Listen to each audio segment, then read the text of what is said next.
ডিসেম্বরটা খুব জমজমাটিভাবেই কাটলো। বিকেলে বেরিয়ে পড়েছিলাম আমরা আমাদেরই বাড়ির পাশে মেলা হচ্ছে সেই মেলাতে। আমাদের এখানে মেদিনীপুরের চার্চের মেলা কিন্তু খুব বিখ্যাত। নানা রকম জিনিসের সম্ভার নিয়ে এই মেলা বসেছে। 25শে ডিসেম্বর থেকে চলবে 2রা জানুয়ারি অবধি। আর এই মেলাতেই আজকে এসেছি। আমরা কেনাকাটা করেছি প্রচুর, খাওয়া দাওয়াও টুকটাক করেছি, আর ঠাকুরের জন্য এসব সমস্ত কিছু কিনে নিয়ে যাচ্ছি। তোমাদের সঙ্গে যা যা কিনেছি সবটাই শেয়ার করছি। ঠাকুরের জন্য, নারায়ণের জন্য এই পাখাটা কিনেছি ময়ূরের পালক দেয়া। আর এই দেখো এই আসনটাও কিনেছি নারায়ণের জন্য। ঘরের জন্য এই স্টেনারটা কিনেছি, আর একটা ছাঁকনিও কিনেছি, আর একটা ওই ঘুটনি বলে না, ওই ডাল ঘুটনি ওরকম কিনেছি। দুটো সেট চায়ের কাপ কিনেছি হোয়াইট কালারের, আর একটা ব্ল্যাক কালারের চায়ের কাপের সেট কিনেছি মায়ের জন্য। গজা আর নিমকি কিনেছি মেলা থেকে। আর এই দেখো আইসক্রিম বোলগুলো বেশ সুন্দর লাগছিল, এগুলোও কিনে নিয়েছি। আর সবথেকে ইম্পর্টেন্ট যেটার জন্য আমরা এই মেলাটার অপেক্ষা করি সেটা হচ্ছে এই আচার।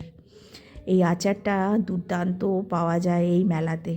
নানা ধরনের ফ্লেভারের আচার আমরা কিনে নিই, পুরো বছরের আচার আমরা স্টক করে নিই। সন্ধেবেলা 31st নাইট বলে কথা, একটু ভালো মন্দ তো খাওয়া দাওয়া হবেই, তাই ফিশ কাটলেট আর চিকেন কাটলেট ভেজে নিচ্ছি। সব কিছু গরম গরম খেয়ে তারপর বসলাম টিভি দেখতে। আর কর্তাবাবু এরকম ফ্রাইড রাইস আর চিলি চিকেন অর্ডার করে নিয়েছিল। এইগুলো খেতে খেতে টিভিতে দেখছিলাম জুরাসিক ওয়ার্ল্ড বলে যে নতুন সিরিজটা বেরিয়েছে, সেটা ভীষণ ভালো করেছে আর ভীষণ ভালো লাগলো। আর ছোটু তো আগে ছোট ছিল, অত ভালো বুঝতো না, কিন্তু এইবারের যে সিরিজটা খুব ভালোভাবে বুঝতেও পেরেছে এবং এনজয়ও করেছে। ওদেরকেও দিয়ে দিচ্ছি, আমিও নিয়ে বসে এবার আমরা খাবো। আর 31শে ডিসেম্বর শেষ, 1লা জানুয়ারি শুরু। বছরটা কেমন করে কেটে গেল ভাবাই যায় না। কত কিছু এই বছরটায় গেল, ঝড় জল ঝাপটা সব কিছু, তার মধ্যে পুজো এলো। এই বছরটা যেন ভালোভাবে কাটে এই কামনা করেই তোমাদের সঙ্গে আজকের ব্লগটা শেষ করছি।